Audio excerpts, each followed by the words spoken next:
ఈరోజు మనము చూసుకునే టాపిక్ ఏంటంటే, ఈ Sanskrit the mother of all languages.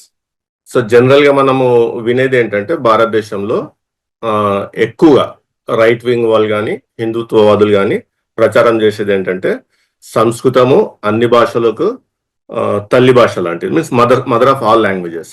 ఎందుకు ఈ టాపిక్‌ని ఫస్ట్ స్టార్ట్ చేస్తున్నానంటే, జనరల్‌గా మనకు కనపడే గ్రంథాలన్నీ కూడా అంటే భారతదేశంలో కనపడుతున్న హిందూ గ్రంథాలన్నీ కూడా సంస్కృత భాషను ఉపయోగించుకొని వ్రాసినవే. మీరు వేదాలు తీసుకోండి, ఉపవేదాలు తీసుకోండి, వేదాంగాలు తీసుకోండి, ధర్మశాస్త్రాలు తీసుకోండి, ఇతిహాసాలు తీసుకున్నా, పురాణాలు తీసుకున్నా, ఆగమ శాస్త్రాలు చూసుకున్నా, దర్శనాలు చూసుకున్నా, ఇంకా ఇతర కామెంటరీలు చూసుకున్నా కానీ ఏ గ్రంథం తీసుకున్నా కానీ మీకు ఆ గ్రంథం సంస్కృత భాషలో మాత్రమే రాయబడి ఉంటుంది. సో అందుకనే జనరల్గా ఒక నరేటివ్ క్రియేట్ చేసినారు. ఏమని, ఇంకా వేరే ఏ ఏ మతానికి ఇన్ని గ్రంథాలు కానీ ఇంత వాస్ట్ లిటరేచర్ కానీ లేదు భారతదేశంలో ఉన్న ఇతర మతాలకు. సో ఒక నరేటివ్ క్రియేట్ చేసినారు. ఏంటంటే సంస్కృతము అన్ని భాషలకు తల్లి భాష అని చెప్పేసి. కాబట్టి మనము ఈరోజు మరి వాస్తవమా కాదని తెలుసుకుందాం. సో జనరల్ డిస్క్లైమర్ ఏంటంటే, మనం ఈ subject just for knowledge sake నేర్చుకుంటున్నాము.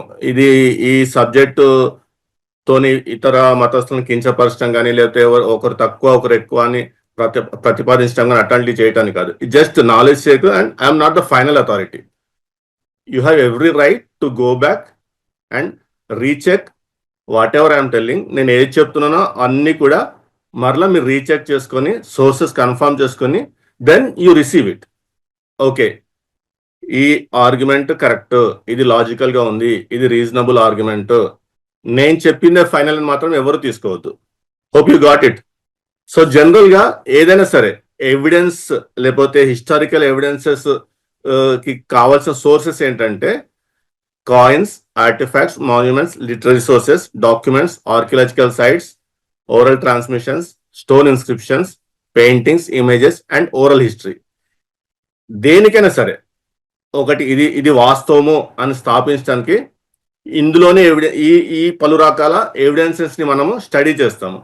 ఈ ఎవిడెన్సెస్ ని స్టడీ చేశాకే ఒక ప్రతిపాదించిన టాపిక్ కి అనుకూలంగా ఉంటే, ఎవిడెన్సెస్ అన్ని అనుకూలంగా ఉంటే ఎస్ ప్రతిపాదించిన టాపిక్ కరెక్ట్. సపోజ్ ఇవాళ మన టాపిక్ ఏంటి, సంస్కృతము అన్ని భాషలకు మూల భాష లేకపోతే తల్లి భాష అనేది టాపిక్. ఈ టాపిక్ అనుకూలంగా ఈ పలు రకాల ఎవిడెన్సెస్ ఏవైతే ఉన్నాయో అవన్నీ అనుకూలంగా ఉంటే మనం ప్రతిపాదించింది కరెక్ట్ అవుతుంది. వ్యతిరేకంగా ఉంటే అది తప్పు అని నిర్ధారణకు వస్తాము. సో ఈ విధంగా మీరు నేను ఏదైతే ఈరోజు ప్రతిపాదిస్తున్నానో, లేకపోతే నేను ఏదైతే ఈరోజు ఆర్గ్యుమెంట్ బిల్డ్ చేస్తున్నానో, ఏదైతే ఈరోజు మీకు ఎక్స్ప్లెయిన్ చేస్తున్నానో, మీరు వాటిపై మరలా ఒక టైం తీసుకొని శ్రద్ధగా ప్రతిదీ పరిశీలించి ఎస్ ఈ ఆర్గ్యుమెంట్ కరెక్ట్ ఉంది, ఈరోజు ఈ బ్రదర్ ప్రతిపాదించింది కరెక్టే, వాస్తవమే అని మీరు అది నమ్మిన తర్వాత ఇంకో నలుగురికి చెప్పండి. బిఫోర్ దట్ ఇక్కడ విన్నది విన్నట్టుగా తీసుకెళ్ళి ఎవరు చెప్పకండి. విన్న తర్వాత మీ అంతటా మీరు రీసెర్చ్ చేసుకున్న తర్వాత మీ అంతటా మీరు ఓకే దిస్ ఇస్ కరెక్ట్ అని కన్ఫర్మేషన్కి వచ్చిన తర్వాతనే ఈ సబ్జెక్ట్ని ముందుకు తీసుకెళ్ళండి. So mother of all languages అంటే డెఫినేషన్ ఏంటంటే ప్రతి లాంగ్వేజ్ ఏదైనా సరే ఈ సంస్కృత భాష నుండి వచ్చి ఉండాలా. కరెక్ట్ అయిన definition. Mother of all languages అంటే ఏ భాష అయినా సరే, ఏ లాంగ్వేజ్ అయినా సరే సంస్కృత భాష నుండే డిరైవ్ అయి ఉండాలా. Then it can be termed as mother of all languages. So ఇక్కడ మీకు ది గార్డియన్ వాళ్ళది ఒక పిక్ పెట్టాను వాళ్ళ వెబ్సైట్ నుంచి, the Indo European Uralic language families అని. ఇక్కడ మీరు జాగ్రత్తగా గమనిస్తే ఈ ఫ్యామిలీ ట్రీలో స్టార్టింగ్ లో ఇండో యూరోపియన్ ఫ్యామిలీ ఉంటుంది. ఆ ఇండో యూరోపియన్ ఫ్యామిలీ అనేది యూరోపియన్ ఫ్యామిలీగా, ఇండో ఇరానియన్ ఫ్యామిలీగా డివైడ్ అవుతుంది. మళ్ళీ ఈ ఇండో ఇరానియన్ ఫ్యామిలీ మళ్ళీ ముందుకెళ్ళి ఇరానియన్ గా, ఇండో ఆరియన్ ఫ్యామిలీగా డివైడ్ అవుతుంది. ఈ ఇరానియన్ గా డివైడ్ అయిన లాంగ్వేజ్ ఇవి. మళ్ళీ ఈ ఇండో ఆరియన్ ఇండిక్ గా డివైడ్ అయిన దగ్గర నుంచి అక్కడి నుంచి మళ్ళీ eastern zone, northern zone, southern zone, central zone, western zone ఇట్లా డివైడ్ అవుతూ సంస్కృత భాష అనేది మీకు జస్ట్ ఒక చిన్న ఇక్కడ సర్కిల్ చేసి పెట్టండి చూడండి ఎల్లోది, ఒక పార్ట్, ఒక లాంగ్వేజ్, అది కూడా ఒక లాంగ్వేజ్. ఇండిక్ లాంగ్వేజ్ లో ఈ southern zone, eastern zone, northern zone ఇవన్నీ డివైడ్ అయినాక సంస్కృత భాష కూడా ఈ లాంగ్వేజ్ ఫ్యామిలీకి చెందిన ఒక పార్ట్ అని మాత్రమే ఉంటుంది. అంతేకాని ఈ సంస్కృత భాష నుంచి ఇవన్నీ వచ్చినట్టు ఎక్కడ లేదు, చూడండి జాగ్రత్తగా గమనించండి. సో సంస్కృత భాషనే ఇంకొక భాష నుంచి డిరైవ్ అయినప్పుడు ఈ సంస్కృత భాష అన్ని భాషలకు మాతృభాష అని చెప్పలేం కదా. ఆర్కియలాజికల్ సోర్సెస్ చూసినప్పుడు అన్ని సివిలైజేషన్స్ కి లాంగ్వేజ్ తో పాటు స్క్రిప్ట్ కూడా ఉంది. ఈవెన్ మన ఇండస్ వ్యాలీ సివిలైజేషన్స్ కూడా వాళ్ళకు స్క్రిప్ట్ ఉంది. కానీ సాంస్క్రిట్ లాంగ్వేజ్ కి ఈ రోజు వరకు స్క్రిప్ట్ లేదు. And they claim it as Lord's language అని, దేవభాష అని, లేదా the gods use to speak this language అని చెప్పేసి. ఇప్పుడు దేవభాష అయిన సంస్కృతానికి ఈ రోజు వరకు లిపి లేదు. కానీ సుమేరియన్ దాన్ని కానీ, ఈజిప్షియన్ హీరోగ్లిప్స్ కానీ, చైనీస్ ఒరాకిల్ బోన్ స్క్రిప్ట్ కానీ ఇవన్నీ లిపిలు ఉంటాయి. ఈవెన్ ఇండస్ వ్యాలీ సివిలైజేషన్ కూడా లిపి ఉంది. వాళ్ళు ఏ భాష మాట్లాడినారో మనకు ఆధారాలు లేవు కానీ, బట్ ఒక లిపి అనేది మాత్రం మనకు ఉంది. కానీ సంస్కృత భాషకు ఈ రోజు వరకు కూడా లిపి లేదు. సో ఒక లిపి లేని భాష నుండి వచ్చిన ఇతర భాషలకు లిపి ఉందంటే నమ్మశక్యంగా ఉంటుందా? లిపి లేని ఒక భాష మాతృభాషగా ఉంటుంది అంటున్నారు. కానీ ఆ భాష నుండి వచ్చిన ఇతర భాషలన్నిటికీ లిపి ఉంది, మాతృభాషకు మాత్రం లిపి లేదు అంటున్నారు. ఇది ఇల్లాజికల్. నెక్స్ట్ లిటరరీ సోర్సెస్ చూద్దాము. ఇక్కడ సాంస్క్రిట్ వర్సెస్ పర్షియన్ లాంగ్వేజ్ ని కంపేర్ చేస్తూ మీకు స్లైడ్స్ చూపిస్తాను. ఈ పర్షియన్ లాంగ్వేజ్ అనేది కూడా ఇండో ఇరానియన్ లాంగ్వేజ్ నుంచి పర్షియన్ లాంగ్వేజ్ డిరైవ్ అయింది. ఇరానియన్ లాంగ్వేజ్ దాని నుంచి పర్షియన్ లాంగ్వేజ్ డిరైవ్ అయింది. ఇండో ఆరియన్ లాంగ్వేజ్ నుంచి సాంస్క్రిట్ లాంగ్వేజ్ డిరైవ్ అయింది. సో ఇండో ఆరియన్ లాంగ్వేజ్ నుంచి వేదిక్ సాంస్క్రిట్, సాంస్క్రిట్ తర్వాత ప్రాకృత్, తర్వాత ఇట్లా పాలి ఇవన్నీ డిరైవ్ అని చూపిస్తారు. At the same time Iranian language నుంచి middle Persian, old Persian language derive అని చూపిస్తారు. సో ఇక్కడ స్క్రీన్ పైన పర్షియన్ లాంగ్వేజ్ లో ఉన్న కొన్ని వర్డ్స్, సాంస్క్రిట్ లాంగ్వేజ్ ఉన్న కొన్ని వర్డ్స్ పక్క పక్కన పెట్టాను, సిమిలర్ గా ఉంటాయి. ఫర్ ఎగ్జాంపుల్ 2-3 చదివి వినిపిస్తాను. ఇక్కడ పర్షియన్ లో బాజు అంటే సాంస్క్రిట్ లో బాహు అవుతుంది, అది ఇంగ్లీష్ లో ఆమ్. పర్షియన్ లో దస్, సాంస్క్రిట్ లో హస్, ఇంగ్లీష్ లో హ్యాండ్. పర్షియన్ లో ముష్ట్, సాంస్క్రిట్ లో ముష్టి, ఇంగ్లీష్ లో ఫిస్ట్. పర్షియన్ లో పుష్ట్, సాంస్క్రిట్ లో పృష్ట్, ఇంగ్లీష్ లో బ్యాక్. అంటే వర్డ్స్ అన్ని సిమిలర్ గా ఉంటున్నాయి. అట్లా ఇక్కడ జస్ట్ ఒక మన ఈ సబ్జెక్ట్ మాట్లాడుకోవడానికి ఈ టాపిక్ వరకు ఒక 60 వర్డ్స్ కంపారిజన్ గా పెట్టాను. సో ఇక్కడ ఈ సిమిలర్ వర్డ్స్ వస్తున్నప్పుడు Sanskrit language, Persian language similar words వస్తున్నప్పుడు ఈ జనరల్ ఏంటంటే ఒకదాని నుంచి ఒకటన్నా ఇవాల్వ్ అయి ఉండాలా, లేదా ఈ రెండు కలిపి ఇంకేదన్నా లాంగ్వేజ్ నుంచి ఇవాల్వ్ అయి ఉండాలా.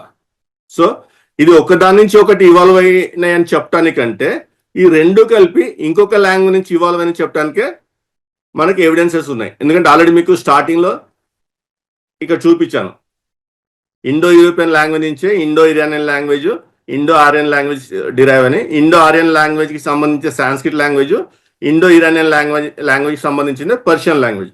సో ఈ సాంస్క్రిట్ కి పర్షియన్స్ కి రెండింటికి root Indo European language. So మనం ఇప్పుడు లిటరరీ సోర్సెస్ చూద్దాం.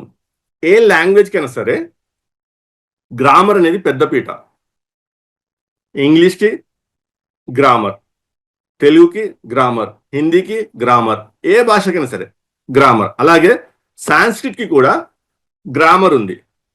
సో ఈ అష్టాధ్యాయాన్ని మనం స్టడీ చేద్దాం, ఒక 10-15 మినిట్స్ స్టడీ చేద్దాము, తర్వాత ఇతర ఎవిడెన్సెస్ చూద్దాం. ఈ అష్టాధ్యాయి అనేది ఒకవేళ సంస్కృతము మాతృభాష ఉండి ఈ అష్టాధ్యాయి అనేది సంస్కృత భాష యొక్క గ్రామర్ ట్రీటీస్ అయి ఉంటే, ఫస్ట్ జనరల్ గా వీళ్ళు చెప్పేది ఏంటంటే దీన్ని పాణిని అనే అతను ఈ గ్రామర్ ట్రీటీస్ ని ఆథర్డ్ అనమాట, అతను రచించినాడు. ఈ పాణిని అతను 500 BCకి చెందినవాడు అని చెప్తాడు. నేను ముందే చెప్పాను, సంస్కృత భాషకు ఈ రోజు వరకు కూడా లిపి లేదు. పాణిని అనే అతను అష్టాధ్యాయాన్ని గ్రంథస్థం చేసి ఉంటే మనం జనరల్ గా బేసిక్ గా అడగాల్సిన మొట్టమొదటి ప్రశ్న ఏ లిపి ఆధారం చేసుకొని గ్రంథస్థం చేసినాడు. సంస్కృత భాషకు లిపి అనేది లేనప్పుడు పాణిని 500 BC కాలం నాటి వాడని చెప్తున్నారు కదా. ఆ కాలంలో ఏ లిపిని ఆధారం చేసుకొని ఈ గ్రంథాన్ని గ్రంథస్థం చేసిన first basic question. So general గా మనం ఈ రోజు చూస్తున్న అష్టాధ్యాయి అనేది దేవనాగరి భాష లిపిని ఉపయోగించుకొని గ్రంథస్థం చేసినారు. సో అసలు ఈ పాణిని ఎవరు? ఈ అష్టాధ్యాయి అనేది వాస్తవంగా సంస్కృతానికి చెందిన గ్రామర్ ట్రీటీసా, లేకపోతే పాణిని అనే అతను వేరే ఏ మతానికి చెందినవాడా, చెంది ఉండి ఆ మతానికి సంబంధించిన బోధ చేయటానికి ఈ గ్రామర్ ని డెవలప్ చేసిన విషయం చూద్దాం. ఇప్పుడు ఇక జనరల్ గా నేను మీకు చెప్పదలుచుకుంది ఏంటంటే, పాణిని అనే అతను బ్రాహ్మణ్ కాదు, పాణిని అనే అతను బ్రాహ్మణ మతాన్ని ఫాలో అయ్యేవారు కాదు అనేది ఇక్కడ ఎస్టాబ్లిష్ చేయదలుచుకున్న. దాని విధంగానే నెక్స్ట్ స్లైడ్స్ ఉంటాయి. సో అష్టాధ్యాయిలో 8 చాప్టర్స్ ఉంటాయి. ఇదే సంస్కృత భాషకు మూలము. ఇది మీకు స్క్రీన్ పైన చూపిస్తున్న ఈ దేవనాగరి లిపిని ఉపయోగించుకొని రాశారు. ఇప్పుడు మనం చూస్తుంది మాత్రం ఇది. ఈ దేవనాగరి లిపిని ఉపయోగించుకుని రాసిన అష్టాధ్యాయాన్ని ఇప్పుడు మనం చూస్తున్నాము. ఈ దేవనాగరి లిపి అనేది కూడా it came in to existence 10th century AD. అంటే అష్టాధ్యాయి అనేది ఇప్పుడు చూస్తున్న అష్టాధ్యాయి అనేది క్రీస్తు శకము 10వ శతాబ్దం తర్వాతనే రచించబడి ఉండాల. వీళ్ళు చెప్తున్నట్టు క్రీస్తు పూర్వము 5వ శతాబ్దం నాటిది, 4వ శతాబ్దం నాటి అన్ని కూడా అబద్ధాలు. అది చూద్దాం ఎందుకు అబద్ధం అనేది. ఇంకొకటి, ఈ సంస్కృత భాషని వేరే ఏ లిపి ద్వారా కూడా మనం రాయలేం. ఎందుకంటే దేవనాగరి లిపి కంటే మనకు భారతదేశంలో ఏన్షియంట్ గా ఉన్నది దమ్మలిపి. దాన్నే బ్రహ్మలిపి కూడా అంటారు. ఆ దమ్మలిపి ఉన్న ఆ ఆల్ఫాబెట్స్ ని యూజ్ చేసుకొని సంస్కృత పదాలను రాయటం అసంభవం. మీకు ఎగ్జాంపుల్ గా ఇక్కడ స్క్రీన్ పైన పెట్టాను. కృష్ణ అని, విక్రమాదిత్య అని, ధర్మ అని, ప్రియ అని, సముద్ర, ఇటువంటి శబ్దాలు లేకపోతే ఈ పదాలు సంస్కృత భాషలో దమ్మలిపిని ఉపయోగించి రాయలేం. ఎందుకంటే ఈ ఆల్ఫాబెట్స్ దమ్మలిపిలో మనకు కనపడవు. సో ఇక్కడ జనరల్ గా పాణిని మీద ఉన్న అభిప్రాయం ఏంటంటే, this is from religion and society of the Panini age by Gajanan Pandey. ఇతను ఏం చెప్తున్నాడంటే, ఈ పాణిని యొక్క పేరెంట్స్ పాణి అండ్ దక్షి అని, ప్రస్తుతం పాకిస్తాన్, ఒకప్పటి గాంధార ప్రాంతంలో ఇతను జన్మించాడని చెప్తూ, పాణిని ఈ అష్టాధ్యాయి రాయటానికంటే ముందే ఐంద్ర వ్యాకరణ అనే ఒక గ్రామర్ ఉంది. ఈ పాణిని కాలంలో కాత్యాయన అని ఇంకొక ఋషి ఉండేవాడు. రిషియన్ ఉపయోగిస్తున్నాను, యాక్చువల్గా బుద్ధిస్ట్ మాంక్స్ రిషియన్ ఉపయోగిస్తున్నాను. ఎందుకంటే ఇప్పుడు జనరల్ గా రిషియన్ మీకు తొందరగా అర్థమవుతుందని. ఇప్పుడు నేను బుద్ధిస్ట్ మాంక్ అని చెప్పాను అనుకోండి, మీరు కన్ఫ్యూజ్ అవుతా ఉంటారు.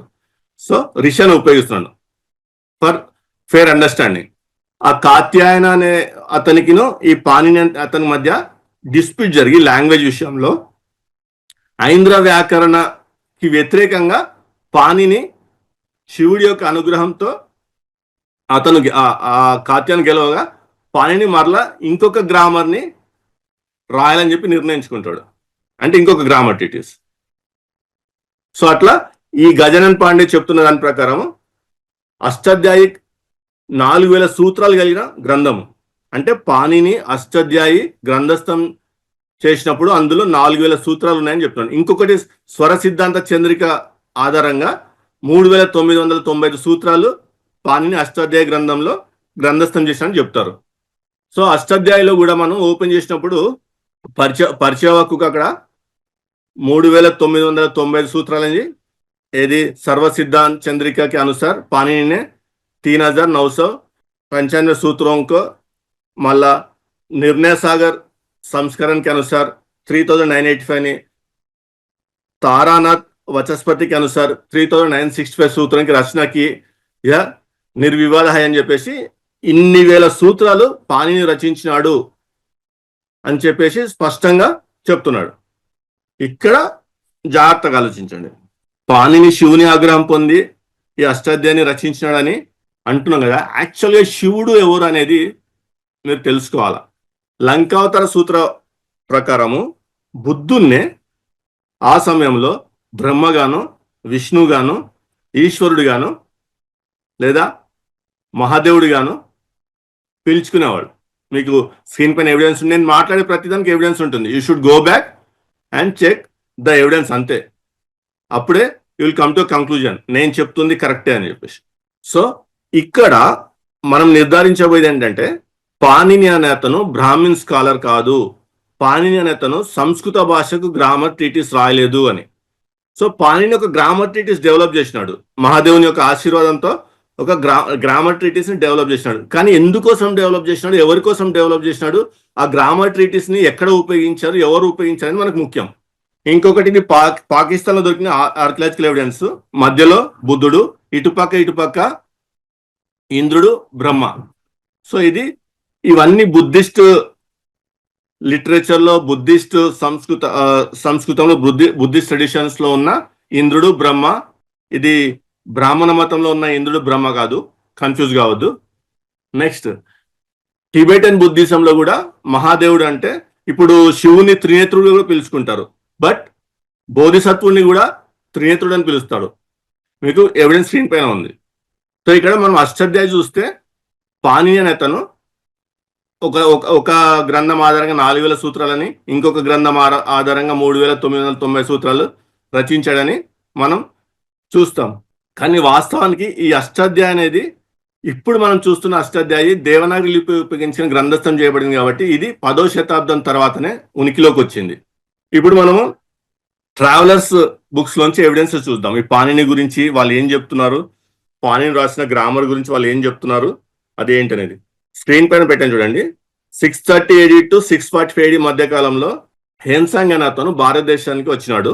అతను బుద్ధిస్ట్ మాంక్. సో అతను తన ట్రావెల్ నోట్స్ ని రికార్డ్ చేసినప్పుడు అందులో ఏమని రాస్తున్నాడంటే, వ్యాకరణ శాస్త్రకి రచయిత మహర్షి పాణినిక జనం హువాత, ఇక్కడ పాకిస్తాన్ లో అనమాట. అతని ప్రకారము Salatura village situated in the city of Attock with in the region of Gandhara, అంటే ప్రజెంట్ పాకిస్తాన్ అనమాట. అని రాస్తూ పాణిని కంటే ముందు బ్రహ్మదేవత అండ్ ఐంద్ర వ్యాకరణ ఉంది అన్న విషయాన్ని కూడా మెన్షన్ చేస్తున్నాడు. అంటే పాణిని రాసిన ఈ గ్రామర్ ట్రీటిస్ కంటే ముందు బ్రహ్మదేవత అండ్ ఐంద్ర వ్యాకరణ అనే గ్రంథం ఉందని కూడా రాస్తున్నాడు. దీని విషయంలోనే గొడవ జరిగి, కాత్యాయనునికి పాణినికి మధ్య గొడవ జరిగి, కాత్యాయనుడు గెలవటం, పాణిని ఓడిపోవటం, మళ్ళీ పాణిని ఈ మహాదేవుని యొక్క ఆశీర్వాదంతో తన సొంత గ్రామర్ ట్రీటీని డెవలప్ చేయటం కూడా జరిగింది. ఇక్కడ ఏం రాస్తున్నాడు, వ్యాకరణ్ కి బనాయి జిస్మే 1000 శ్లోక్ తే, అంటే 1000 సూత్రాలు మాత్రమే ఉన్నాయని చెప్పి రాస్తున్నాడు. మనము గజనన్ పాండే రాసిన బుక్ లో కానీ, అష్టాధ్యాయి ఈ ఇంట్రొడక్షన్ లో కానీ మనం చూస్తుంది ఏంటి, 4000 సూత్రాలు రచించాడు పాణిని అని, లేదా 3990 సూత్రాలు రచించాడు పాణిని అని. కానీ వాస్తవంగా హెన్సాంగ్ ఏం రాస్తున్నాడు, పాణిని రచించింది 1000 సూత్రాలు మాత్రమే, అది కూడా ఈశ్వర దేవుని యొక్క అనుగ్రహం ద్వారా. సో హెన్సాంగ్ యొక్క రికార్డ్స్ పరిశీలిస్తే మనం ఫస్ట్ పాణిని యొక్క బర్త్ ప్లేస్ గాంధార రీజియన్ అని చెప్పేసి, ప్లస్ పాణిని తన గ్రామర్ ట్రీటిస్ రాయకముందు బ్రహ్మదేవత ఐంద్ర వ్యాకరణ గ్రామర్ ట్రీటిస్ ఆల్రెడీ ఎస్టాబ్లిష్ అయి ఉందని చెప్పేసి, దాన్ని స్టూడెంట్స్ యూజ్ చేస్తున్నారని చెప్పేసి, తరువాత థర్డ్ పాణిని ఈశ్వర దేవత యొక్క అనుగ్రహం ద్వారా, అంటే మహాదేవుడి యొక్క అనుగ్రహం ద్వారా 1000 సూత్రాల గ్రామర్ ట్రీటిస్ ని కంపోజ్ చేసిన చెప్పి రాయబడింది. అంటే ఇది ఇప్పుడు మనం చూస్తున్న సంస్కృత గ్రామర్ ట్రీటిస్ అయిన అష్టాధ్యాయికి 100% వ్యతిరేకం. ఎందుకంటే ఇప్పుడున్న అష్టాధ్యాయిలో 4000 సూత్రాలు చూస్తాం, కానీ పాణిని రాసింది 1000 సూత్రాలు మాత్రమే అని చెప్పి స్పష్టంగా హెన్సాంగ్ రికార్డ్ చేస్తున్నాడు. అంటే హెన్సాంగ్ భారతదేశాన్ని సందర్శించిన క్రీస్తు శకం 7వ శతాబ్దం వరకు కూడా అష్టాధ్యాయి ఈ 4000 సూత్రాల గ్రామర్ బుక్ అనేది లేదు. నెక్స్ట్, ఇత్సింగ్ కూడా భారతదేశానికి వచ్చాడు. ఇతను కూడా 7వ శతాబ్దంలో భారతదేశాన్ని సందర్శించాడు. ఇతడు కూడా తన ట్రావెల్ నోట్స్ లో ఈ పాణిని గురించి మెన్షన్ చేయటం చూస్తాము. ఇతడేం రాస్తున్నాడంటే, ఇత్సింగ్ భారత్ యాత్రలో కూడా పాణిని కేవలం 1000 సూత్రాల వ్యాకరణం మాత్రమే కంపోజ్ చేసినాడు, సేమ్ మహాదేవుని యొక్క అనుగ్రహం ద్వారా అని చెప్పేసి. పై ఇంకేం రాస్తున్నాడంటే, దీన్ని బేస్ చేసుకొని, పాణిని రచించిన దాన్ని బేస్ చేసుకొని కాశిక వృత్తి సూత్రం అని చెప్పేసి ఇంకొక కామెంటరీ అంటే టీకా డెవలప్ చేసినారు బేస్డ్ ఆన్ పాణినిస్ గ్రామర్ ట్రీటిస్. దీన్ని స్టూడెంట్స్ స్టడీ చేసుకొని నేర్చుకొని ఎవరైతే భారతదేశానికి వస్తారో చదువుకోవటానికి, ఆ బౌద్ధ విహారాల్లో అప్పుడు ఎడ్యుకేషన్ సిస్టమ్ అంతా బుద్ధిస్ట్ యూనివర్సిటీస్, నథింగ్ ఈ బ్రాహ్మణిజానికి సంబంధించిన స్కూల్స్ కానీ కాలేజెస్ కానీ ఏమీ లేవు భారతదేశంలో. వీళ్ళు వచ్చినప్పుడు వీళ్ళకు ఉన్నాయని బుద్ధిస్ట్ యూనివర్సిటీస్. అందులో విదేశాల నుంచి వచ్చిన స్టూడెంట్స్ జాయిన్ కావాలంటే బేసిక్ గా ఇది నేర్చుకోవాలి వాళ్ళు. ప్లస్ ఇంకోటి ఏంటంటే జయద్రథ అనేవాడు ఈ కాశిక వృత్తి సూత్రాన్ని రచించినప్పుడు, అంటే పాణిని యొక్క 1000 సూత్రాలను ఇతను టీకా రాసినప్పుడు, ఈ జయద్రథుడు అనేవాడు ఎప్పటి వాడు అంటే ఈ యొక్క ఇత్సింగ్ యొక్క భారత్ యాత్ర చదివినప్పుడు 661 క్రీస్తు శకం నుండి 662 క్రీస్తు శకం మధ్య కాలంలో జీవించాడు అని చెప్పేసి అర్థమవుతుంది. బౌద్ధ భిక్షు అని చెప్పి స్పష్టంగా అర్థమవుతుంది. దీని నుంచి మరలా ఇంకొక కామెంటరీ డెవలప్ చేస్తారు. కాశిక వృత్త సూత్రం నుంచి ఇంకొక కామెంటరీ డెవలప్ చేస్తే అది 24,000 సూత్రాలు, 24,000 శ్లోకాలు అవుతుంది. ఇది పతాంజలి రాసినాడు. జాగ్రత్త గుర్తుపెట్టుకోండి, పతాంజలి. ఇప్పుడు జనరల్ గా పతాంజలి అనగానే యోగ సూత్రాలు రాసినవాడు పతాంజలి అని చెప్పేసి, బ్రాహ్మణ మతానికి చెందినవని చెప్పేసి, ఇతని యొక్క మహాభాష్యములో యోగ సూత్రాలు ఉన్నాయని చెప్పేసి మనకు దుష్ప్రచారం చేస్తున్నారు. వాస్తవానికి పతాంజలి రాసింది పాణిని యొక్క 1000 సూత్రాలకు కామెంటరీగా రాయబడిన కాశీవృత్తిక సూత్రాకి మరలా కామెంటరీ రాస్తూ చుర్ని అని 24,000 శ్లోకాస్ డెవలప్ చేస్తూ పతాంజలి రాసినాడు. ఇప్పుడు మనం చూస్తున్న పతాంజలి యొక్క మహాభాష్యంలో కేవలం 85 చాప్టర్స్ ఉంటాయి. మళ్ళా దీన్ని భాతృహరి అని చెప్పేసి మళ్ళా టీకా రాస్తూ ఇతను 25 శ్లోకాలు డెవలప్ చేసినాడు. అంటే 1000 సూత్రాలు లేదా 1000 శ్లోకాల పాణిని యొక్క గ్రామర్ ట్రీటీస్ ని ఇతరులు దానికి టీకా రాస్తూ లేదా కామెంటరీ రాస్తూ ఇంకా యాడ్ చేస్తూ దాన్ని డెవలప్ చేసుకుంటూ వెళ్ళారు. అది 25,000కి శ్లోకాస్ దాకా వెళ్ళింది. సో మనం ఇత్సింగ్ ప్రకారం చూసిన పాణిని మొట్టమొదట 1000 సూత్రాల వ్యాకరణం రాసినాడు. తర్వాత 7వ శతాబ్దంలో జయాదిత్య బౌద్ధ భిక్షు దీనికి కామెంటరీ రాస్తూ 18,000 శ్లోకాలకు తీసుకెళ్లాడు. తర్వాత ఈ 18,000 దాన్ని పతాంజలి 24,000కి తీసుకెళ్లాడు. తర్వాత భాతృహరి 24,000 నుండి 20,000 శ్లోకాలు తీసుకెళ్లాడు. అంటే క్రీస్తు శకం 7వ శతాబ్దం వరకు కూడా అష్టాధ్యాయి అనే ఒక సంస్కృత గ్రామర్ ట్రీటీస్ అనేది లేదు భారతదేశంలో. ఇక్కడ మనం చూస్తున్నంతా కూడా బౌద్ధ భిక్షులు రచించిన గ్రామర్ ట్రీటీస్, బౌద్ధ భిక్షులు ఆ గ్రామర్ ట్రీటీస్ కి రచించిన కామెంటరీనే చూస్తున్నాము.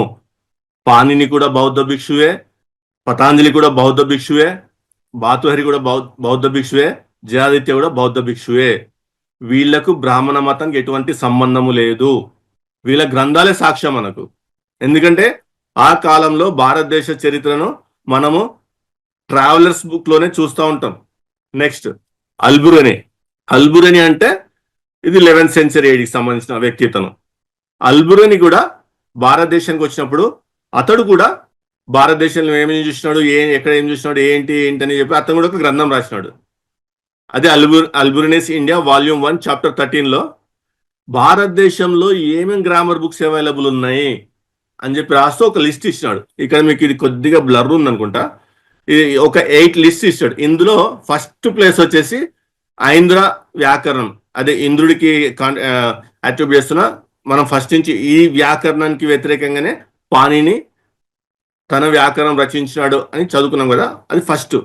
4th ప్లేస్ లో ఐంద్ర వ్యాకరణం, తర్వాత చంద్ర వ్యాకరణము, తర్వాత సకత వ్యాకరణము, తర్వాత 4th ప్లేస్ లో పాణిని రచించిన వ్యాకరణానికి ప్లేస్ ఇస్తున్నాడు. అంటే సంస్కృత గ్రామర్ ట్రీటీస్ గా చెప్పబడుతుంది ఏదైతే ఉందో, సంస్కృత భాష మూల భాష, ఆ మూల భాషకు పాణిని అష్టాధ్యాయ అనే గ్రామర్ ట్రీటీస్ రచించినాడు అని ఏదైతే ప్రచారంలో ఉందో అదంతా కూడా అబద్ధము.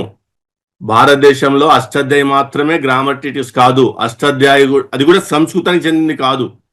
ఇంకా అల్బురిని ఏం రాస్తాడంటే, ఆ కాలంలో ఆనందపాల అనే ఒక రూలరు ఈ ఉగ్రభూతి యొక్క శిష్యుడు అనమాట. ఆయన ఏమన్నాడంటే, ఉగ్రభూతి రచించిన వ్యాకరణాన్ని మీరు అందరూ ప్రమోట్ చేయండి, అలా ప్రమోట్ చేసినందుకు మీకు బహుమానంగా 2,00,000 దిరమ్స్ ఇస్తాను అని చెప్పేసి ఉగ్రభూతి యొక్క గ్రామర్ ట్రీటీస్ ని ప్రాచుర్యం తీసుకొచ్చినాడు. సో అల్బురిని కూడా ఏం రాస్తాడంటే వాల్యూమ్ 1 చాప్టర్ 13లో పాణిని మహాదేవుడి యొక్క ఆశీర్వాదంతో సమలవాహన అనే ఒక రాజు యొక్క కోరిక మేరగా తాను గ్రామర్ ట్రీటిస్ రాసినాడు అని చెప్తూ ఈ సమలవాహనుడు శాతవాహన రాజులకు సమాంతరంగా ఉన్నవాడు అని చెప్పేసి మెన్షన్ చేస్తున్నాడు తన బుక్ లో. సో ఎక్కడ కూడా అష్టాధ్యాయి యొక్క ప్రస్తావన లేదు. ఇప్పటి వరకు మనం 3 ట్రావెలర్స్ నోట్స్ చదివాం, ఎక్కడ కూడా అష్టాధ్యాయి ప్రస్తావన లేదు. పాణిని యొక్క ప్రస్తావన ఉంది. అతన్ని బౌద్ధ భిక్షువుగా చూపిస్తూ వాళ్ళు బౌద్ధ భిక్షులు బోధించే కళాశాలలో విదేశీ విద్యార్థులు వచ్చి చదువుకోవాలంటే పాణిని రాసిన ఈ వ్యాకరణాన్ని లేదా ఆ వ్యాకరణానికి కామెంట్ రాసిన ఇతర బౌద్ధ భిక్షుల కామెంట్ అధ్యయనం చేసిన తర్వాతనే వాళ్ళు సబ్జెక్ట్ చదువుకోవటానికి అర్హులు అని చెప్తూ ఎవిడెన్సెస్ చూస్తున్నాము. అంటే పాణినిది రాసినది అని చెప్పబడుతున్న అష్టాధ్యాయి అల్బురిని కాలం అంటే 11th సెంచరీ కూడా భారతదేశంలో లేదు. నెక్స్ట్ వెళ్దాం. ఇప్పుడు 11th సెంచరీ వరకు కూడా సంస్కృత భాషకు గ్రామర్ ట్రీటీస్ భారతదేశంలో లభ్యంలో లేనప్పుడు పాణిని యొక్క అష్టాధ్యాయాన్ని బేస్ చేసుకుని రచించిన సంస్కృత భాషా గ్రంథాలు ఎప్పుడు రచించబడ్డాయి అనేది క్వశ్చన్ రావాలి. ఆ క్వశ్చన్ కి మీకు ఆన్సర్ వచ్చిందంటే ఈ గ్రంథాలు ఏవైతే సత్యయుగము, త్రేతాయుగము, ద్వాపరయుగము, కలియుగము అని చెప్పబడుతూ ఒక యుగానికి ఒక్కొక్క వేదాలంటే సత్యయుగము, రామాయణం అనేది నెక్స్ట్ యుగము త్రేతాయుగము, మహాభారతం అనేది ద్వాపర యుగము, ఈ తర్వాత పురాణాలు ఇవన్నీ కలియుగానికి సంబంధించినవి. సో ఈ యుగాల్లో రాయబడ్డాయి అని చెప్పబడుతున్న ప్రతి గ్రంథము కూడా సంస్కృత భాషను ఉపయోగించుకొని దేవనాగరి లిపిని ఉపయోగించి రాయబడ్డ గ్రంథాలు. అష్టాధ్యాయిని ఆధారం చేసుకొని సంస్కృత భాష ద్వారా లిఖించబడిన గ్రంథాలు. అష్టాధ్యాయే 11వ శతాబ్దం క్రీస్తు శకం వరకు భారతదేశంలో లేనప్పుడు ఇంకా ఈ గ్రంథాలు ఎక్కడి నుంచి వచ్చినట్లు? ఈ ప్రతి గ్రంథం ఏదైతే ఇప్పుడు వీళ్ళు ప్రచారం చేస్తున్నారో సనాతనమైనవి అని, అవన్నీ కూడా అబద్ధాలు. ఏ గ్రంథమైనా సరే, సంస్కృత భాషలో రాయబడిన ప్రతి గ్రంథమైనా సరే దేవనాగరి లిపి ఉపయోగించుకొని అష్టాధ్యాయాన్ని బేస్ చేసుకుంటే గ్రామర్ కావాలి కదా లాంగ్వేజ్కి, అష్టాధ్యాయాన్ని ఆధారం చేసుకొని రాసినవి అయితే అవన్నీ కూడా క్రీస్తు శకము 11వ శతాబ్దం తర్వాతనే. ఇప్పుడు మీకు డౌట్ రావచ్చు, మరి ఈ పాణిని కానీ, జయాదిత్య కానీ, పతాంజలి కానీ, భాతృహరి కానీ వీళ్ళందరూ ఏం డెవలప్ చేసినారు, ఏం రాసినారు, దేని గ్రామర్ రాసినారు, అది ఏంటిది అనే క్వశ్చన్ వస్తుంది. ఇప్పుడు వరకు విన్న తర్వాత వాళ్ళు రాసింది బుద్ధిస్ట్ హైబ్రిడ్ సాంస్క్రిట్ గ్రామర్. జాగ్రత్తగా Buddhist hybrid Sanskrit grammar. This is completely opposite of the present Vedic classical Sanskrit. Vedic classical Sanskrit అనేది బ్రాహ్మణులది, బుద్ధిస్ట్ హైబ్రిడ్ సాంస్క్రిట్ అనేది బౌద్ధులది. ఈ అన్ని యూనివర్సిటీస్ లో బుద్ధిస్ట్ హైబ్రిడ్ సాంస్క్రిట్ ద్వారానే బోధన జరిగింది. ఈ పాణిని రాసిన ట్రీటీస్ కూడా Buddhist hybrid Sanskrit grammar treaties. దాన్నే పతాంజలి కానీ, జయాదిత్య కానీ, భాతృహరి కానీ టీకా రాసి లేదా కామెంట్ రాసి డెవలప్ చేసి 1000 శ్లోకాలు లేదా 1000 సూత్రాల నుంచి 25,000 శ్లోకాలు లేదా 25,000 సూత్రాలకు డెవలప్ చేసినారు. ఈ బ్రాహ్మణులు తమదిగా చెప్పుకుంటున్న అష్టాధ్యాయ గ్రంథంలో మనం 4,000 సూత్రాలు చూస్తాం. బ్రాహ్మణులు తమవాడు చెప్పుకుంటున్న పాణిని బ్రాహ్మణుడు కాదు, అతడు బౌద్ధ భిక్షువు. సో ఇక్కడ వరకు క్లారిటీ వచ్చింది అనుకుంటా అందరికి. నెక్స్ట్, పాణిని పేరు మీద ఒక శిలాఫలకం దొరికింది. ఇది మధ్యప్రదేశ్లో దొరికింది, సాత్నా డిస్టిక్ లో. అందులో కూడా స్పష్టంగా ఇక్కడ ఎల్లో రెక్టాంగిల్ బాక్స్ పెట్టాను చూడండి. అందులో ఆ లిపి కానీ ఆల్ఫాబెట్స్ కానీ చూస్తే అవి దమ్మలిపి. పాణిని ఒకవేళ బ్రాహ్మణుడు అయ్యండి సంస్కృత భాష యొక్క గ్రామర్ కి పితామహుడైతే అతను దమ్మలిపి ఉపయోగించుకొని ఎందుకు రాస్తాడు? అతని గురించి ఏదైనా సంస్కృత భాషలో ఉండాలా. ఇప్పుడు మ్యానుస్క్రిప్ట్ ఎవిడెన్స్ చూద్దాం, లిటరీ సోర్సెస్ చూద్దాం. The Bhandarkar oriental research institute వారు ఈ సంస్కృత భాషలో రాయబడిన ప్రతి గ్రంథాన్ని యొక్క మ్యానుస్క్రిప్ట్స్ సేకరించి వాళ్ళ దగ్గర స్టోర్ చేసినారు. ఇది గవర్నమెంట్ అండర్లో రన్ అయ్యే ఆర్గనైజేషన్, ఇది ప్రైవేట్ ఆర్గనైజేషన్ కాదు, ఫండింగ్ అంతా గవర్నమెంట్ నుంచి వెళ్తుంది.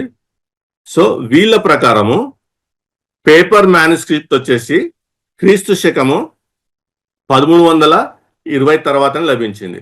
అదే పామ్ లీఫ్ మ్యానుస్క్రిప్ట్ వచ్చేసి క్రీస్తు శకము 906 కాలం నాటిది వీళ్ళ దగ్గర లభ్యంలో ఉంది. వీళ్ళ దగ్గర ఎన్ని మ్యానుస్క్రిప్ట్ సేకరించారంటే 17,877 మ్యానుస్క్రిప్ట్ కలెక్షన్ వీళ్ళ దగ్గర ఉంది. ఇంకా వేరే కలెక్షన్స్ అన్ని కలిపి టోటల్ కౌంట్ 29,510 ఇంకా ఉన్నాయి వాళ్ళ దగ్గర.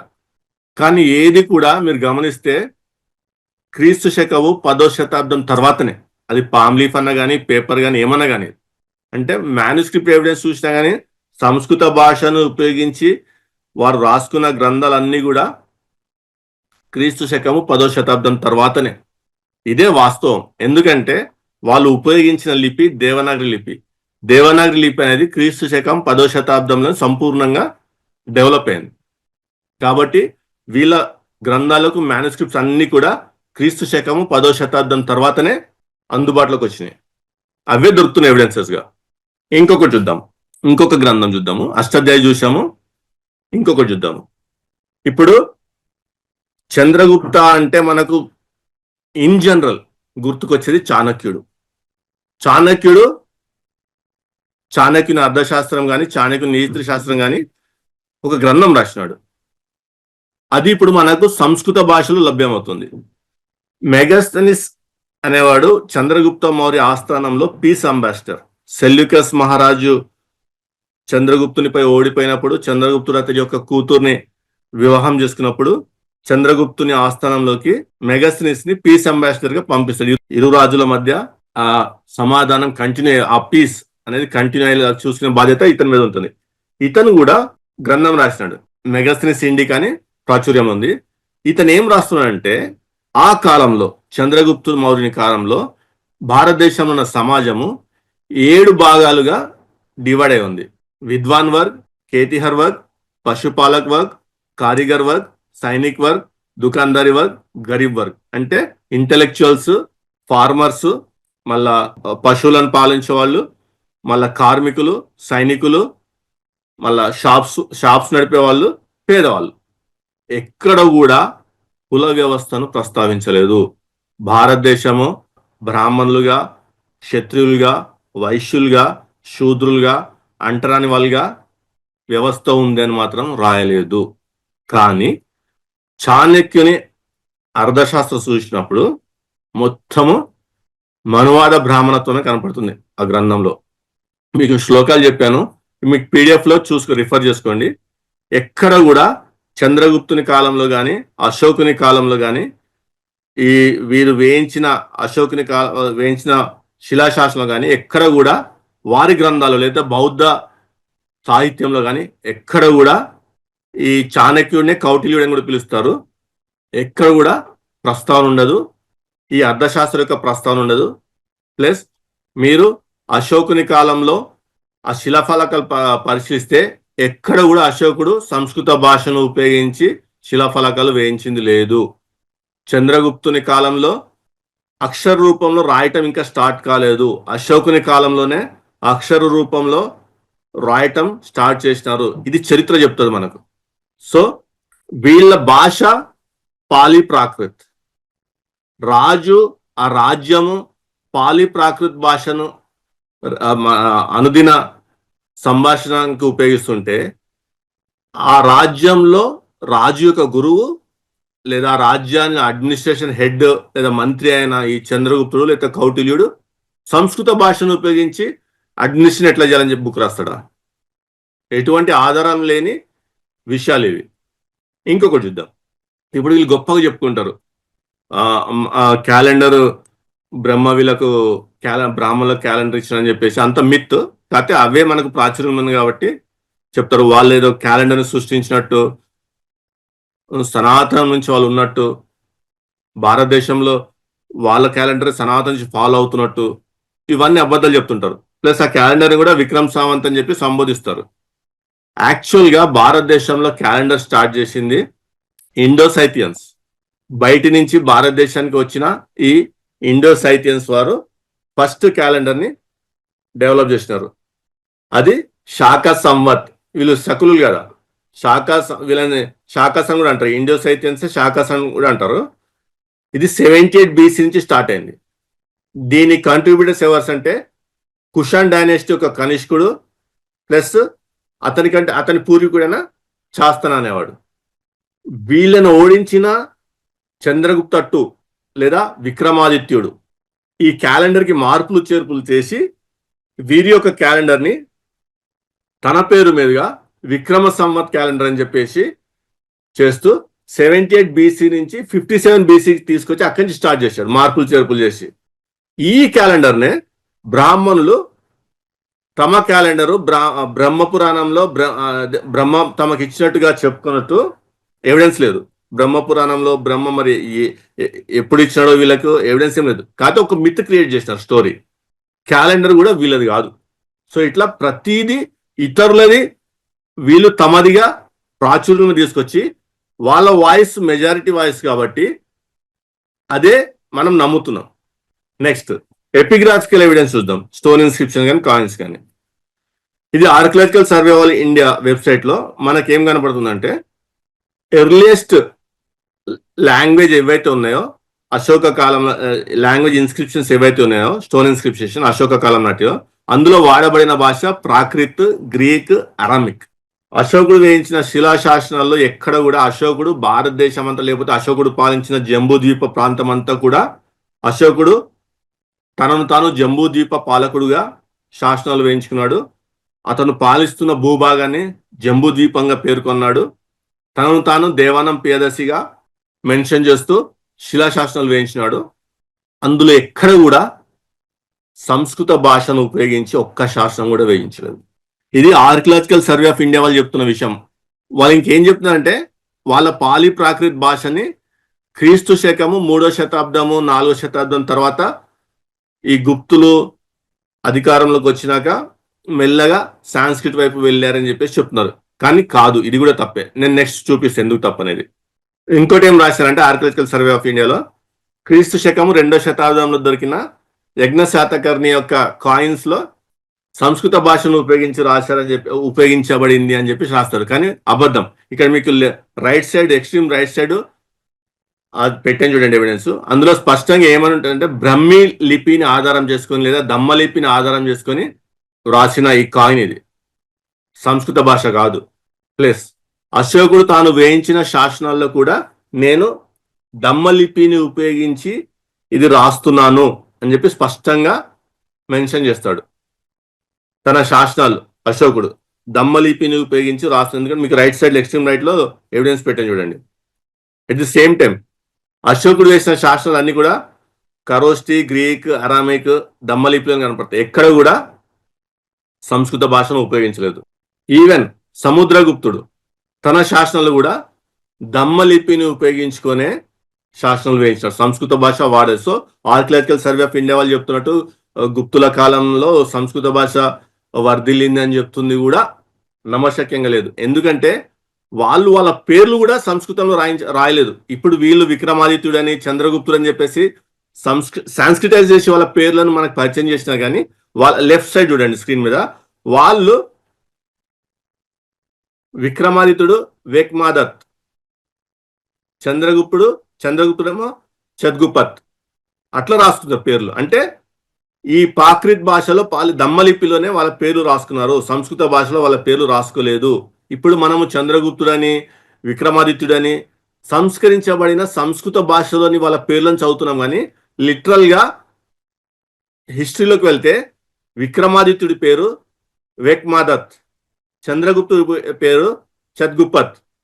చూడండి ఎంత హిస్టరీని ఎంతగా మార్చుతూ ఏమరుస్తున్నారు. నెక్స్ట్ ఇక్కడ మీకు అశోకుని యొక్క చరిత్ర అసలు మనకి ఎప్పుడు బయటపడింది, మన పూర్వీకుల భాష లేదా మన ప్రాచీన భారతదేశ భాష ప్రాకృత్ భాష అని, పాలీ భాష అని, మనం దమ్మలిపి ఉపయోగించాలని చెప్పేసి ఎప్పుడు బయటపడిందంటే జేమ్స్ ప్రిన్స్పీ అనే అతను 19వ శతాబ్దంలో బయట పెట్టే వరకు మనకు బయటపడలేదు. ఫిరోజ్ షా తుగ్లక్ అనే ఒక ముస్లిం రాజు పరిపాలనలో అతడు 2 అశోకన్ పిల్లర్స్ ని కనుగొన్నాడు. యుద్ధానికి వెళ్ళినప్పుడు 2 అశోక పిల్లర్స్ కనుగొని అతడు ఆ పిల్లర్స్ చూసి ఆ పిల్లర్ యొక్క నునుపుతనం, ఆ పిల్లర్ మీద ఆ షైనింగ్, ఆ నునుపుతనము ప్లస్ అవన్నీ చూసి అతను ఢిల్లీకి ట్రాన్స్ఫర్ చేసుకున్నాడు ఆ ఆ పిల్లర్స్ ని. ట్రాన్స్ఫర్ చేసుకున్నాక అసలు దీని మీద రాయబడిన భాష ఏంటి, దీని మీద ఏం రాయబడిందని చెప్పేసి తెలుసుకోవటానికి అప్పుడు ఆ ముస్లిమ్స్ రాజుల ఆస్థానంలో పెత్తనం అంతా బ్రాహ్మణ పండితులది.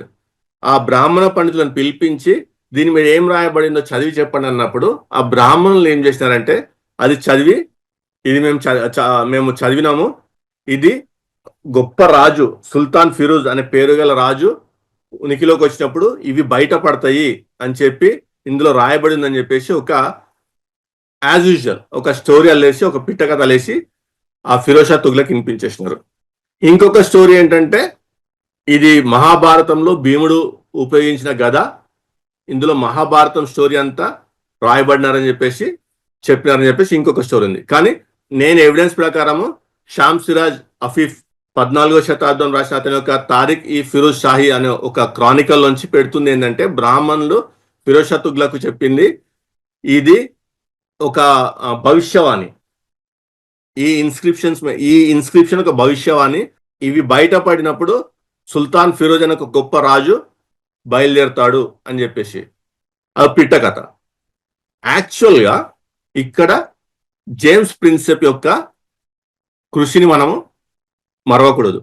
ఎందుకంటే 19వ శతాబ్దంలో జేమ్స్ ప్రిన్స్పే అనతను ఆ అశోక పిల్లర్స్ చూసి ఆశ్చర్యచకితుడై అసలు ఈ పిల్లర్ మీద రాయబడింది ఏంటి, స్క్రిప్ట్ ఏంటి అని పరిశోధన చేస్తున్నప్పుడు ఇక్కడ 3 రకాల స్క్రిప్ట్స్, ఈ పిల్లర్స్ కాకుండా ఇంకొక దగ్గర కూడా సేమ్ ఈ లిపిని చూసి ప్రతి దాని మీద దేవానందం ప్రియదసి అనే ఒక ఆ లెటర్స్ చూసి ఇతను ఎవరు, ఇదేంటి, ఈ లిపి ఏంటి, ఇదేంటి, ఈ భాష ఏంటి, ఈ లిపి ఏంటి అని రీసెర్చ్ చేస్తున్నప్పుడు కౌంటర్ పార్ట్ గా ఉన్న ఒక బ్రిటిష్ అధికారి సిలోన్ లో ఉండేవాడు, అతను కూడా సేమ్ ఇలాంటిది ఇక్కడ మా దగ్గర కూడా ఉంది అని చెప్పేసి అట్లా ఇద్దరు ఇంటరాక్ట్ అయ్యి అప్పుడు ఇతను ఇది అశోకుడు వేయించిన శిలాశాసనాలు, అశోకుడు అనే గొప్ప రాజు భారతదేశాన్ని పాలించినాడు, ఇది దమ్మలిపి, ఇది పాలీ భాష, ప్రాకృత భాష, బ్రహ్మలిపి ద్వారా వేయబడిన అశోకుని యొక్క శాసనాలని చెప్పే వరకు, అంటే 19వ శతాబ్దం నాటికి ఒక బ్రిటిష్ అధికారి మనకు చెప్పే వరకు మనకు మన పూర్వీకుల కానీ ఎవ్వరికి కూడా అశోకుని యొక్క పరిపాలన గురించి కానీ అశోకుడు అనే గొప్ప రాజునని కానీ చెప్పి ఎవ్వరికి తెలియదు. మనకు తెలిసిన స్టోరీలలో రామాయణం, మహాభారతం, వాటికి ఇంతవరకు భారతదేశంలో అధికారపూర్వకంగా ఆధారాలు దొరకలేదు. అధికారపూర్వకంగా ఆధారాలు ఉన్న యొక్క మౌర్య సామ్రాజ్య చరిత్రను దాచిపెట్టేసినాం. ప్లస్ ముస్లిం రాజు ఏంటిదిరా బాబు ఈ లిపి ఏం రాసింది దీని మీద చెప్పండి అంటే బ్రాహ్మణులు ఒక స్టోరీ అల్లేసి చెప్పేది, అదొక భవిష్యవాణి, అవి బయటపడినప్పుడు సుల్తాన్ ఫిరోజ్ అనే గొప్ప రాజు వస్తారని చెప్పేసి ఒక స్టోరీ పిట్టగదలేసి ఏమార్చినారు. అంటే వీళ్లకు ఈ బ్రాహ్మణులు ఎవరైతే ఉన్నారో వాళ్ళకు ఈ లిపి గురించి కానీ ఈ భాష గురించి కానీ కూడా తెలియదు. Next historical evidence. ఇప్పుడు హిస్టరీలోకి వెళ్తే మనం యూపీఎస్సీ సిలబస్ ప్రిపేర్ అయ్యేటప్పుడు ఇది మనకు చెప్పబడుతున్న హిస్టరీ ఏమని, నియోలిథిక్ పీరియడ్, తర్వాత ఇండస్ వ్యాలీ సివిలైజేషన్, తర్వాత పోస్ట్ ఇండస్ వ్యాలీ పీరియడ్, తర్వాత వేదిక్ సివిలైజేషన్, తర్వాత మహాజనపదాస్, తర్వాత Nanda dynasty, Maurya dynasty, Shunga dynasty, Kanva dynasty, Kushana dynasty, Satavahana dynasty, ఇట్లా గుప్తా డైనాసిటీ, చాళుక్య డైనాసిటీ చెప్పుకుంటే ఇది హిస్టరీ మనం చదువుతున్న హిస్టరీ. ఇక్కడ ముఖ్యంగా గుర్తు పెట్టుకోవాల్సింది post Indus valley period, Vedic civilisation. ఎందుకు ముఖ్యం అంటే ఈ సివిలైజేషన్ కి సంబంధించి కాయిన్స్ కానీ, ఆర్టిఫాక్ట్స్ కానీ, మాన్యుమెంట్స్ కానీ, లిటరీ సోర్సెస్ కానీ, డాక్యుమెంట్స్ కానీ, ఆర్కియలాజికల్ సైట్స్ కానీ, ఓరల్ ట్రాన్స్మిషన్స్ గురించి కానీ, స్టోన్ ఇన్స్క్రిప్షన్స్ గురించి కానీ, పెయింటింగ్స్ గురించి కానీ, ఇమేజెస్ గురించి కానీ, లేదా ఓరల్ హిస్టరీ కానీ ఎటువంటి ఆధారం లేదు. ఓరల్ ట్రాన్స్మిషన్, ఓరల్ హిస్టరీ ఎందుకు లేదని చెప్తున్నానంటే వీరి తర్వాతనే మహాజనపదాలు కానీ, నందా డైనాసిటీ కానీ, మౌర్య డైనాసిటీ కానీ స్టార్ట్ అవుతాయి. ఇండస్ వ్యాలీ సివిలైజేషన్ లో లిపి ఉంటుంది. నెక్స్ట్ ఇండస్ వ్యాలీ సివిలైజేషన్ లో మల్టీ స్టోరీడ్ బిల్డింగ్స్ ఉంటాయి. ఇండస్ వ్యాలీ సివిలైజేషన్ లో స్ట్రక్చర్డ్ ఫార్మింగ్ సిస్టమ్ ఉంటుంది, డ్యామ్స్ ఉంటాయి, డ్రైనేజ్ సిస్టమ్ ఉంటుంది, ఇరిగేషన్ సిస్టమ్ ఉంటుంది, వాటర్ సిస్టమ్ ఉంటుంది. అదే వేదిక్ సివిలైజేషన్కి వచ్చేసరికి సడన్ గా సివిలైజేషన్ అంటే మల్టీ స్టోరీ బిల్డింగ్స్ లోంచి గుడిసెల్లోకి వస్తుంది. మీరు వేదిక్ సివిలైజేషన్ కొడితే మీకు గూగుల్ కనపడేటి గుడిసెల ముందు ఒక ఋషులు అర్ధనగ్నంగా కూర్చున్న ఋషులు వారి మధ్యలో హోమమో ఏదో చేస్తూ ఇది కనపడుతుంది. ఎక్కడైనా సివిలైజేషన్ పురోగమిస్తుంది కానీ తిరోగమించదు. ఎందుకంటున్నాను ఈ మాట, మనం ఏ సివిలైజేషన్ చదివినా కానీ, మెస్పటోమియా సివిలైజేషన్ కానీ, బెబిలోన్ సివిలైజేషన్ కానీ, ఏ సివిలైజేషన్ చదివినా కానీ, చైనాదే కానీ ఏదైనా చదవండి, వాళ్ళు అభివృద్ధి చెందినారు కానీ ఎక్కడ కూడా తిరోగమనించలేదు. కానీ భారతదేశంలో మాత్రం మనకు చదివిపిస్తున్నారు ఏంటంటే ఇండస్ వ్యాలీ సివిలైజేషన్ తర్వాత డైరెక్ట్ మల్టీ స్టోరీ బిల్డింగ్ నుంచి మనం గుడిసెల్లోకి వచ్చినాం. నమ్మశక్యంగా ఉందా? ప్లస్ ఈ సివిలైజేషన్ ఇది మామూలు సివిలైజేషన్ 1000 నుంచి 1200 సంవత్సరాలు. ఇది ఇంత కాలానికి ఇంత పీరియడ్కి సంబంధించి ఏ ఆధారం ఉండదా? వాళ్ళ రాజులు ఎవరు? మళ్ళీ దీన్ని వేదిక్ సివిలైజేషన్ అని ఈ బ్రాహ్మణులు చెప్పుకునేది ఆధారపడే దీని మీదే. ఎప్పటి నుంచో మేము ఇక్కడ ఉన్నాము, మేము సనాతనం ఈ భారతదేశంలో చెప్పుకునేది దీన్ని ఆధారం చేసుకుని. కానీ దీనికి సంబంధించి ఒక్క ఎవిడెన్స్ దొరకదా? వీళ్ళ రాజులు ఎవరు? వీళ్ళు ఎక్కడ పరిపాలించినారు? వీళ్ళ రాజప్రసాదాలు ఇవి? వీళ్ళు ఏ దేశాలతో బిజినెస్ చేసినారు? మారక ద్రవ్యం ఏం ఉపయోగించినారు? వీళ్ళ శాసనాలు ఇవి ఏముండవా? ఆలోచించాలి. ఇక్కడ మనం జాగ్రత్తగా గమనిస్తే ఇండస్ వ్యాలీ సివిలైజేషన్ కి ఆధారాలు ఉన్నాయి, మహాజనపదాస్ కి ఆధారాలు ఉన్నాయి, నంద డైనాసిటీకి ఆధారాలు ఉన్నాయి, మౌర్య డైనాసిటీకి ఆధారాలు ఉన్నాయి, శుంగ డైనాసిటీకి ఆధారాలు ఉన్నాయి, కన్వ డైనాసిటీకి ఆధారాలు ఉన్నాయి, కుషాన్ డైనాసిటీకి ఆధారాలు ఉన్నాయి. వేదిక్ సివిలైజేషన్ గా చెప్పబడుతున్న ఈ కాలానికి మాత్రమే ఆధారాలు లేవు భారతదేశంలో. అది ఎట్లా పాసిబుల్ అవుతుంది? వేదిక్ సివిలైజేషన్ కంటే ముందున్న ఇండస్ వ్యాలీ సివిలైజేషన్ కి ఆధారాలు దొరుకుతాయి. వేదిక్ సివిలైజేషన్ తర్వాత స్టార్ట్ అయిన మహాజనపదాస్ కి, నంద డైనాసిటీకి, మౌర్య డైనాసిటీకి ఆధారాలు దొరుకుతాయి. ఈ మహాజనపద కాలంలోనే హర్యాంక డైనాసిటీ అనేది ఒకటి గుర్తుపెట్టుకోవాలా. ఈ హర్యాంక డైనాసిటీ అంటే 20th గౌతమ బుద్ధ కాలం అన్నమాట. బుద్ధ అంటే మనం జనరల్ గా గౌతమ బుద్ధుడే అని మనం అనుకుంటాం. కానీ గౌతమ బుద్ధుడి కంటే కూడా గౌతమ బుద్ధ ఇస్ 20th బుద్ధ. గౌతమ బుద్ధుడి కంటే కూడా 27 బుద్ధులు ఉంటారు. గౌతమ బుద్ధుడి నుంచి వెనక కౌంట్ చేసుకుంటూ వెళ్తే 6-7 బుద్ధులకు మనకు ఆర్కియలాజికల్ ఎవిడెన్సెస్ అశోకుని కాలంలో దొరికినాయి. అశోకుడే వారి యొక్క సమాధులను రిపేర్ చేయించినట్టు ఆధారాలు ఉన్నాయి. ఇవి మనం ముందు చదువు. ఈ రోజుకి మన సంస్కృత భాషకి లిమిట్ అయి ఉందాం. సంస్కృత భాష అనేది మన దేశంలో వాడుక భాష కాదు, మన దేశంలో లేదు అని చెప్పడం, మన దేశంలో మొదటి నుంచి లేదు అని చెప్పడానికి ఇవన్నీ చెప్పుకుంటూ వస్తున్నా. సో హర్యాంక డైనాసిటీ నుంచి అంతా కూడా మనం బౌద్ధమే చూస్తాం. హర్యాంక డైనాసిటీ కానీ, నంద డైనాసిటీ కానీ, మౌర్య డైనాసిటీ కానీ, శుంగ డైనాసిటీ కానీ, కన్వ డైనాసిటీ కానీ, కుషాన్ డైనాసిటీ కానీ, ఎక్కడన్నా ఈ రాజులు ఒక మందిరం నిర్మించినట్టు కానీ, యజ్ఞయాగదులు జరిపించినట్టు కానీ, హోమాలు చేయించినట్టు కానీ ఎక్కడన్నా ఆధారాలు చదివిరా? లేదు. వీళ్ళంతా కూడా బౌద్ధాన్ని ఆచరించారు. కావాలంటే బుద్ధిస్ట్ క్యానన్స్ అశోకుని కాలంలో సెకండ్ క్యానన్ జరిగితే అజాతశత్రువు కాలంలో ఫస్ట్ క్యానన్ జరుగుతుంది. అట్లా third canon, fourth canon, cushion కాలంలో థర్డ్ క్యానన్, అట్లా ఎవిడెన్సెస్ ఉన్నాయి మనకు. కానీ ఈ బ్రాహ్మణత్వానికి సంబంధించి కానీ, వాళ్ళ యొక్క సంస్కృత భాషకు సంబంధించి కానీ, వాళ్ళ యొక్క గ్రంథాలకు కానీ ఎటువంటి ఎవిడెన్సెస్ లేవు. ఇప్పుడు ట్రావెలర్స్ కూడా మనం పరిశీలించినాం. హ్యూయన్ ఇస్సింగ్, మెగాస్థెనిస్, అల్బురని వీళ్ళందరూ చూసినాం. వీళ్ళు ఎక్కడ కూడా బ్రాహ్మణ సాహిత్యం గురించి కానీ, ఆ సంస్కృత భాష గురించి కానీ, ఆ అష్టాధ్యాయ గురించి కానీ, లేకపోతే దేన్ని మెన్షన్ చేయట్లేదు. ఒక అల్బురుని కాలానికి వచ్చేసరికి స్టార్ట్ అవుతుంది. అంటే 10th century 11th century కాలంలోనే పురాణాలు అట్లా స్టార్ట్ అవుతూ వస్తూ ఉంటుంది. ఇక్కడ ఒక వాదన ఉంటుంది. ఒక పిల్లర్లో భమన్ శ్రమన్ అని చెప్పేసి ఒక పదం కనబడుతుంది. ఈ భమన్ అంటే బ్రాహ్మణులు అని చెప్పేసి వాదిస్తారు, కానీ తప్పు. భమన్ అంటే అంటే ఇంటలెక్చువల్స్, విద్యావంతులు అని చెప్పేసి. అలాగే ఈ ట్రావెలర్స్ ఎవ్వరు కూడా సంస్కృత భాష గురించి కానీ, దాని గ్రామర్ గురించి కానీ, ఆ వేదాల గురించి కానీ, రామాయణం గురించి కానీ, మహాభారతం గురించి కానీ, ధర్మశాస్త్రాల గురించి కానీ, ఆ కుల వ్యవస్థ గురించి కానీ ఎవ్వరు కూడా ఎక్కడ మెన్షన్ చేయలేదు.